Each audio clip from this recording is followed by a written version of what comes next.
በስም አብ ወልድ ወመንፈስ ቅዱስ አሐዱ አምላክ። እንደምን አላችሁ ተወዳጆች? በያላችሁበት ሰላም እግዚአብሔር ከእናንተ ጋር ይሁን። ይህ ሰዋስው ሚዲያ ዩቲዩብ ቻናላችን ነው። ዲያቆን ዘሰዋስው ነኝ። ለዩቲዩብ ቻናላችን አዲስ ከሆናችሁ ሰብስክራይብ በማድረግ ቤተሰብ ሁኑ። ይህ የዩቲዩብ ቻናላችን ላይ መንፈሳዊ ትምህርቶችን የምንለቅበት የምናስተምርበት ዩቲዩብ ቻናላችን ነው። በጣም በብዙ ታተርፉበታላችሁ። አዲስ ከሆናችሁ ሰብስክራይብ በማድረግ ቤተሰብ ሁኑ። እንዲሁም ደግሞ ይህንን ቪዲዮ ስትጀምሩት ላይክ አድርጋችሁ ጀምሩት፣ ለብዙዎች እንዲደርስ ያደርጋል። ኢትዮጵያ ውስጥ ከሆናችሁ ደግሞ VPN አውርታችሁ ተመልከቱት፣ እኔን ያግዘኛል በደንብ ማለት ነው። እንግዲህ እግዚአብሔር አምላካችን ከጅማሬ እስከ ፍጻሜ አብሮን እንዲሆን ቅዱስ ፈቃዱ ይሁንልን። የቅዱስ ዳዊት ረድኤት በረከት በሁላችን ላይ ይደርብን። ለዛሬ እንግዲህ የመዝሙረ ዳዊት ጥናታችንን እንቀጥላለን። እንደሚታወቀው የመዝሙረ ዳዊት ጥናታችን መዝሙር 50 ላይ ደርሰናል። ለዛሬ የምንመለከተው ደግሞ 3 የመዝሙር ክፍሎችን ይሆናል ማለት ነው። መዝሙር 51፣ መዝሙር 52 እና መዝሙር 53ን እንመለከታለን። እግዚአብሔር አምላካችን ከጅማሬ እስከ ፍጻሜ አብሮ እንዲሆን ቅዱስ ፈቃዱ ይሁንልን። የጾም ወቅት ላይ ነው የምንገኘው። ጾም መልካም እንደሆነ የበረታችሁ እንደሆነ ተስፋ አድርጋለሁ። ጾም ትፈውስ ቁስለ ነፍስ ነው። ጾም የነፍስን ቁስል ትፈውሳለች ነውና የነፍሳችን ቁስል የሚታከምበት ጊዜ ላይ ስለሆነን በደንብ እየበረታን መጸለይ ይገባል። መዝሙረ ዳዊትን በሰባቱም የጸሎት ጊዜ መጸለይ እንችላለን፣ በተቻለን አቅም ማለት ነው። የምንችለውን ሁሉ ከመዝሙረ ዳዊት ክፍሎች እያወጣን መጸለይ እንችላለን። በሕግ የተፈቀደውን በየዕለቱ እንጸልይ። ከዛ በተጨማሪ ደግሞ በሰባቱም የጸሎት ጊዜ መጸለይ ነው። በመጽሐፈ ዜና አበው ላይ ለመነኮሳት ቢያንስ በሶስቱ የጸሎት ጊዜ 36 የመዝሙር ክፍሎችን መጸለይ እንዳለባቸው ታዘዋል። እኛም በዓለም የምንገኝ ምእመናን መዝሙረ ዳዊትን ለብዙ አገልግሎቶች ስለሆነ የሚያገለግለን የሚጠቅመን ልንጸልይ የሚገባ የጸሎት ክፍል ነው ማለት ነው። በሕግ የተፈቀደው ነው ሲባል እንደዛ ነውና በሰባቱም የጸሎት ጊዜ መጸለይ ይገባል። ከዚህ ጋር በተያያዙ የጾም ወቅት ነው የምንገኘውና አንድ ጥያቄ በተደጋጋሚ ይጠይቃሉ። በዚሁ መልሼው ባልፍ መልካም ይመስለኛልና በጾም ወቅት ንስሐ መቀበል ይቻላል ወይ የሚል ጥያቄ ነው። አዎ በጾም ወቅት ንስሐ መቀበል ይቻላል። ቀኖና የሚሰጥ አንድ ካህን በጾም ላይ ጾም መደረብ አይችልም። ጾሙ እንዳለ ሆኖ ማለት ነው። ጾሙ የምንጾምበት ጊዜ እንዳለ ሆኖ ሌሎችን ቀኖናዎች ጨምሮ ለንስሐ ለሚቀበለው የንስሐ ልጁ ይሰጠዋል ማለት ነው። ስለዚህ በጾም ወቅት መቀበል እንችላለን ማለት ነው። ስለዚህ በጾም ወቅት ቀኖና አንቀበልም ብላችሁ ቀኖና ከመቀበል የሰነፋችሁ ሰዎች ቀኖና መቀበል ወይም ደግሞ ንስሐ መቀበል ስለምትችሉ በዚህ ወቅት ንስሐን እንቀበል። ለምሳሌ የመጀመሪያውን ሳምንት ይህን ሳምንት የቀኖና ሳምንት ብናደርገው በሚቀጥለው ሳምንት ደግሞ ስጋው ደግሞ የምንቀበልበትና ወደ እግዚአብሔር የምንቀርብበት መሆን መቻል አለበትና እየበረታችሁ እንደሆነ ተስፋ አደርጋለሁ። ከዛ በተጨማሪ ግን በዕለቱ የተዘዙትን የመዝሙረ ዳዊት ክፍሎች ሁላችንም እንጸልይ። ስለ መዝሙረ ዳዊት አንድ ከቀደሙ አባቶች አንድ አረጋዊ መነኩሴ ሲናገር ምን አለ? መዝሙረ ዳዊት በቤቱ የሚጸልይ ሰው ይላል ወደ ንጉሥ እንደሚሮጥ ሰው ይመስላል። እንዲሁም ደግሞ መዝሙረ ዳዊትን በለቅሶና በእንባ የሚጸልይ ሰው ደግሞ ንጉሱ እግር ተደፍቶ ንጉሱን ምልጃ የሚጠይቅ ሰውን ይመስላል ይላልና መዝሙረ ዳዊት ስንጸልይ በተሰበረ መንፈስ ሆነን ልባችን በለቅሶና በእንባ መሆን እንዳለበት ይህ ቅዱስ አባታችን ይነግረናል። ስለዚህ ሁልጊዜም ቢሆን መዝሙረ ዳዊትን በተሰበረ መንፈስ ሆነን በእንባ ሆነን ስንጸልዩ መልስ እናገኝበታለን። እንዲሁ ዝም ብሎ ማነብነብ መሆን መቻል የለበትም። ግን እንደዛ ሲባል ደግሞ አትጸልዩ ማለት አይደለም። ማነብነብም ቢሆን ባይገባንም አንድ ቀን ይገባናልና ዝም ብለን መጸለይ ነው። እንደገና ጸሎቱን የሚፈራው አካል ስላለ ከኛ እንዲረቅ እንዲሸሽም እናደርጋለንና መዝሙረ ዳዊት በተሰበረ መንፈስና በቅንነት እንዲሁም ደግሞ በእንባና በለቅሶ ብንጸልይ እግዚአብሔር ዘንድ እንሰማለን። እግዚአብሔር አምላካችን ጸሎታችን ይስማን። የቅዱስ ዳዊት ረድኤት በረከት ይደርብን። ዛሬ የምንመለከተው የመዝሙረ ዳዊት ክፍል እንዳልኳችሁ 3 የመዝሙረ ዳዊት ክፍል ነው። መዝሙር 51፣ 52 እና 53 ነው። መዝሙር 51 ኃያል ሆይ በክፋትህ ለምን ትጓድዳለህ? ሁልጊዜስ በመተላለፍህ አንደበት ኃጢአትን ያስባል። እንደ ተሳለ ምላጭ ሽንገላን አደረገ። ከመልካም ይልቅ ክፋትን ጽድቅንም ከመናገር ይልቅ አመፅን ወደደ። የሚያጠፋ ቃልን ሁሉ የሽንገላ ምላስን ወደደ። ስለዚህ እግዚአብሔር ለዘላለም ያፈርሳል፣ ከቤትህም ይነቅልሃል ያፈልስሃልም። ስርህንም ከሕያዋን ምድር ጻድቃንም አይተው ይፈራሉ፣ በእርሱም ይስቃሉ፣ እንዲህም ይላሉ እግዚአብሔር ረዳቱን ያላደረገ በባለጠግነቱም ብዛት የታመነ በከንቱ ነገርም የበረታ ያ ሰው እንሆ እኔስ በእግዚአብሔር ቤት እንደለመለመ እንደ ወይራ ዛፍ ነኝ። ለዓለምና ለዘላለም በእግዚአብሔር ምሕረት ታመነው አድርገህልኛልና ለዘላለም አመሰግናለሁ። በቅዱሳንም ዘንድ መልካም ነውና ስምህን ተስፋ አደርጋለሁ የሚል የመዝሙር ክፍል ነው። መዝሙር 52 51ን ለምንድን ነው አገልግሎት መጠቀም ያለብን የሚለውን ጥቅሙን ስንመለከት ደግሞ መንፈሳዊ ጥቅም እንዳለው ሆኖ ስጋዊ ጥቅሞችን ነው እየተመለከትን የምንገኘውና ለምንና አገልግሎት እንጠቀማለን የሚለውን ስንመለከት የመጀመሪያው ቤት ውስጥ የሚያስቸግሯችሁ አስቸጋሪ የሆኑ ነፍሳት የሚመጡባችሁ ከሆነ ይሄንን የመዝሙር ክፍል ጸልያችሁ መርጨት ነው። መቼም በቤት ውስጥ የሚገኙ በጣም ብዙ ነገሮች ይኖራሉና እንዲሁ ዝም ብሎ የመጡ ሊሆን ስለሚችል ይህንን የመዝሙር ክፍል ጸልዮ 7 ጊዜ ጸልዮ በውሃ ላይ ጸልዮ መርጨት ነው ቤቱን ማለት ነው። ከዛ በተጨማሪ ደግሞ ይህ የመዝሙር ክፍል የምንጠቀምበት አገልግሎቱ ወንዶች ከሚስቶቻችሁ ጋር በተጣላችሁ ጊዜ ይህን የመዝሙር ክፍል ብትጸልዩት ልቧን ማራራት ትችላላችሁ ማለት ነውና እግዚአብሔር መቼም በመካከል ተገኝቶ ፍቅር የሚሰጥ የፍቅር አምላክ እግዚአብሔር ስለሆነ ይህን የመዝሙር ክፍል መጸለይ እና ወንዶች ከሚስቶቻችሁ ጋር ሰላማዊ ግንኙነት እንዲኖራችሁ የሚያደርግ የመዝሙር ክፍል ነው ማለት ነው። በተጨማሪ ደግሞ ይህ የመዝሙር ክፍል ክፉ ሰዎችን ከናንተ የምታርቁበት እንዲሁም ደግሞ ቅን ፍርድን የምታገኙበት ነው።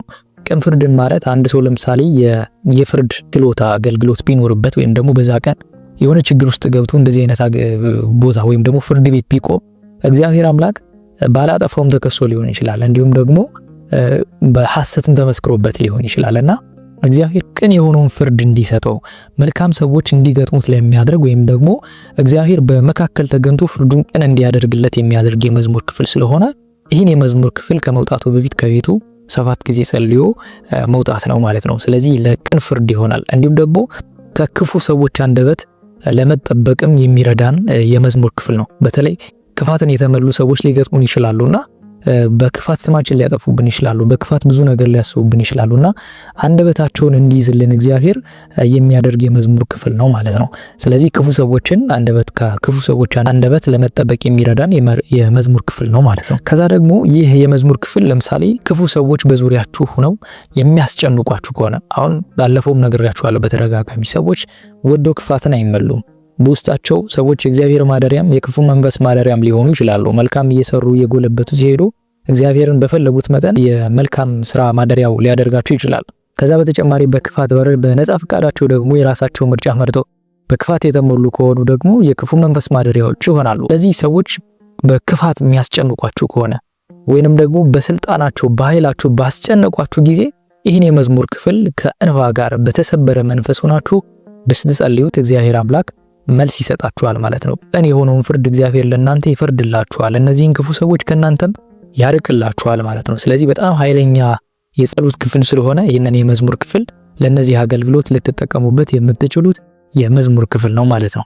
ሌላኛው የመዝሙር ክፍል ደግሞ መዝሙር 52 ነው። ይብላድ በልቡ ሀልዎ እግዚአብሔር ሐስሮ ወረክሱ ነፍ በልቡ አምላክ የለም ይላል። ረከሱ በበደላቸውም ጎሰቆሉ፣ በጎ ነገርን የሚያደርጋት የለም፣ የሚያስተውል እግዚአብሔርን የሚፈልግ እንዳለ ያይ ዘንድ። እግዚአብሔር ከሰማይ የሰው ልጆችን ተመለከተ፣ ሁሉ በደሉ አፍረውም ረከሱ፣ አንድስ እንኳን በጎ ነገርን የሚያደርግ የለም። ሕዝቤ እንጀራን እንደሚበላ የሚበሉ ግፍ አድራጊዎች ሁሉ አያውቁምን? እግዚአብሔርን አይጠሩትም። እግዚአብሔር የግብዞችን አጥንቶች በትኗልና፣ በዚያ የሚያስፈራ ሳይኖር እጅግ ፈሩ፣ እግዚአብሔር ንቋቸዋልና አስፈራቸው። መድኃኒት ከጽዮን ለእስራኤል ማን በሰጠ?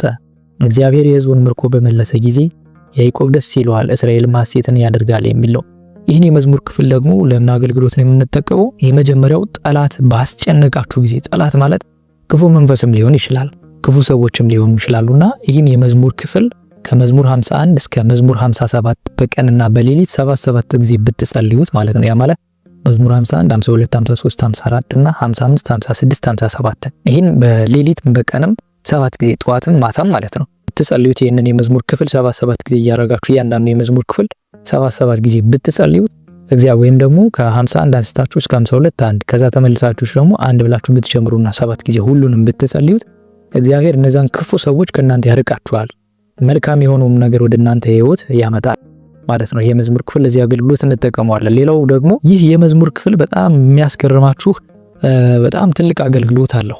በህይወታችሁ ለሚያስፈራችሁ ነገር ሁሉ የምትጸልዩት የመዝሙር ክፍል ነው መዝሙር 52። ያ ማለት ምንድነው? በህይወታችን ምንፈራው ይሄ ነገር እንዳይደርስብኝ ይሄ ነገር እንዳይመጣብኝ ብለን ምን የሚያስጨንቀን ጉዳይ ሊገጥመን ይችላልና ይህንን የመዝሙር ክፍል ለዚህ አገልግሎት ልትጠቀሙበት ትችላላችሁ። ያ ማለት ክፉ ነገሩን ከናንተ አርቆ መልካም ነገሩን እንደናንተ ያመጣላችኋል ማለት ነው። ስለዚህ ለሚያስፈራችሁ ነገር ሁሉ ይህን የመዝሙር ክፍል ጸልዩ፣ መዝሙር 52ን ማለት ነው። መዝሙር 52 ለብዙ ነገር አገልግሎት የምንጠቀምበት ነው። ሌላኛው ደግሞ ክፉ ሰዎችን ደግሞ ባስጨነቋችሁን ጊዜ ይህንን የመዝሙር ክፍል መጸለይ ያስፈልጋል። ነገረኛ ሰዎች በገጠሟችሁ ጊዜ በቃ ነገር የሚሰሩ በስራ ቦታ ሊሆን ይችላል። እሱ ያላደረጋችሁትን ፈጥረው እንደዚህ ያደረገ እንዲህ አድርጎብኛል ይህ ሰው እንደዚህ ነው እያለ ስማችሁን በሐሰት እያጠፉና እናንተን ከአለቆቻችሁም ጋር ደግሞ ሊያጣሏችሁ የሚችሉ ሰዎች ይኖራሉና ነገረ ሰሪ የሚባሉ አይነት ሰዎች ሲገጥማችሁ ይህንን የመዝሙር ክፍል ምንም ሳትሉ 7 ጊዜ መጸለይ ነው። እነዚህን ሰዎች ከናንተ እግዚአብሔር አምላክ በምህረት በቸርነቱ ከናንተ ያርቃችኋል ማለት ነውና ይህንን የመዝሙር ክፍል አንደኛ ለሚያስፈራችሁ ነገር ሁሉ፣ ሁለተኛ ነገረ ሰሪ ሰዎች ሲገጥሟችሁ፣ ሶስተኛ ደግሞ ጠላት ባስጨነቃችሁ ጊዜ ይህን የመዝሙር ክፍል ጸልዩት ማለት ነው። ሌላኛው ደግሞ የመጨረሻ መዝሙር ክፍላችን መዝሙር 53 ነው። አቤቱ በስምህ አድነኝ፣ እግዚኦ በስምከ አድኅነኒ ወበኃይልከ ፍትሐ ሊተ እግዚኦ ስማዕኒ ጸሎቴ ወአጽንዕ ቃለ አፉየ እስመ ነኪራን ቆሙ ላዕሌየ የሚል የመዝሙር ክፍል ነው። አቤቱ በስምህ አድነኝ፣ በኃይልህም ፍረድልኝ፣ አቤቱ ጸሎቴን ስማ፣ የአፌንም ቃል አድምጥ። እንግዶች ቆመውብኛልና ኃያላን ነፍሴን ሽተዋታልና እግዚአብሔርን በፊታቸው አላደረጉትም።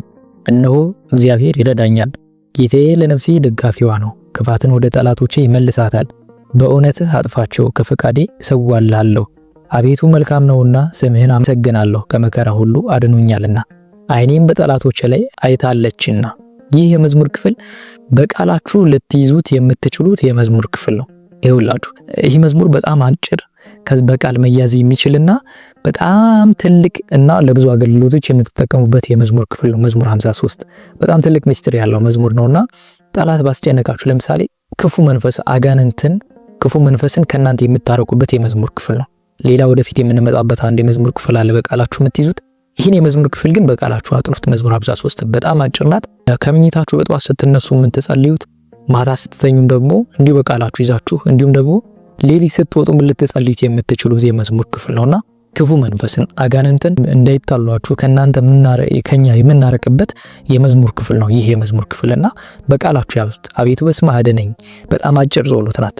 በጣም አጭር በቃል የምትያዝ የመዝሙር ክፍል ናትና ግን በጣም ትልቅ አገልግሎት ያለው የመዝሙር ክፍል ነው። የእግዚአብሔር ቃል ኃይል አለው። የማይሰብረው ድንጋይ የለም፣ የማትወጡበት ተራራ የለምና ይህ የመዝሙር ክፍል ደግሞ ለብዙ አገልግሎቶች የምትጠቀሙበት ነውና በአጠቃላይ ግን ክፉ ሰዎችንም አጋንንትንም ከናንተ ክፋትን የተመሉ ሰዎችንም ከናንተ የምታረቁበት የመዝሙር ክፍል ስለሆነ በቃላችሁ ልታጠኑት የሚገባ የመዝሙር ክፍል ነው። እንደገና ደግሞ ይህ የመዝሙር ክፍል አንድ አገልግሎቱ ከሰዎች ጋር ተጋጭታችሁ ክፉ ሰው የሚያስቡባችሁ አይነት ከሆነ ይህንን የመዝሙር ክፍል 7 ጊዜ ጸልዩት። ማለት ተገናኝታችሁ ተጣልታችሁ ሊሆን ይችላልና ሰዎች መቼም ክፉ ነገር ያስባሉ። ክፋትን የተመሉ ሰዎች ለእናንተ ክፉ ነገር ሊያስቡባችሁ ይችላሉና ይህ የመዝሙር ክፍል ሰዎች ክፋትን እንዲያደርጉባችሁ ከክፋትም ለመጠበቅ የሚረዳችሁ ነው። በአጠቃላይ ክፉ ነገር ለማራቅ አጋንንትን፣ ርኩሳን መናፍስትን ከናንተ ለማራቅ የምትገለገሉበት ትልቅ ኃይል ያለው የመዝሙር ክፍል ስለሆነ መዝሙር 53ን በቃላችሁ ልታጠኑት የሚገባ የጸሎት ክፍል ነው ማለት ነው። ስለዚህ መዝሙር 51፣ 52 እና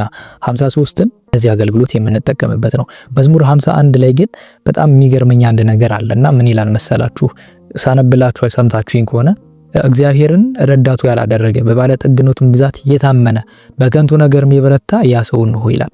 እና ጠላት ባስጨነቃችሁ ክፉ ሰዎች በኃይላቸው እግዚአብሔርን መከታ ያላደረጉ በኃይላቸው በስልጣናቸው እናንተን የሚያስጨንቋችሁ ሰዎች ሲገጥማችሁ እናንተ እግዚአብሔርን ኃይል አድርጋችሁ እነዛን ሰዎች ድል የምታደርጉበት የመዝሙር ክፍል ነው መዝሙር 51 እና በስልጣናቸው በኃይላቸው በገንዘባቸው እናንተን ለማንበርከክ የሚጥሩ ሰዎችን በእግዚአብሔር ታምናችሁ ምን ይላል? እግዚአብሔርን ረዳቱ ያላደረገ በባለጠግነቱ ብዛት የታመነ ነው የሚለውና በባለጠግነታቸው በስልጣናቸው የታመኑ ሰዎችን እናንተን ለሚያስቸግሯችሁ ለሚያስጨንቋችሁ ሰዎች ድል የምታደርጉበት የመዝሙር ክፍል ነው። መዝሙር 51ን ለዚህ አገልግሎትም ትጠቀሙበታላችሁ ማለት ነውና የዛሬ የመዝሙር ክፍላችን 3 የመዝሙር ክፍል ነው። እነዚህን ይመስላሉ ማለት ነው። መዝሙር 53ን ግን ሁላችሁም በቃላችሁ አጥኑትና ያዙት። በጣም አጭር ነው።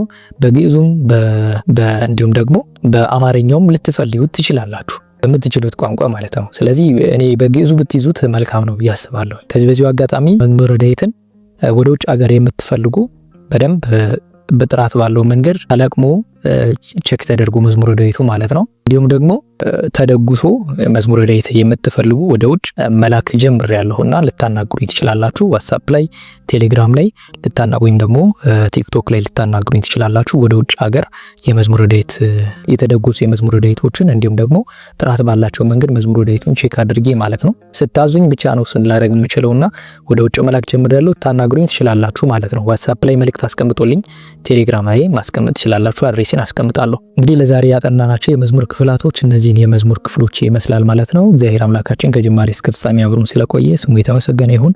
አቤቱ ቅዱስ እግዚአብሔር አምላካችን በአንድ ልጅህ በጌታችን በአምላካችን በመድኃኒታችን በኢየሱስ ክርስቶስ በእርሱ ያለ ጽንዕ ክብር ላንተ ይገባል። ከእርሱም ጋራ ከመንፈስ ቅዱስም ጋራ ትክክል የሚሆን ዛሬም ዘወትርም ለዘላለም አሜን። ይቆየን። በያላችሁ በሰላም እግዚአብሔር ከእናንተ ጋር ይሁን። ይህንን ትምህርት ደግሞ ለሚያስፈልጓቸው ወገኖቻችን ሁሉ ሼር እናድርግላቸው። ይቆየን።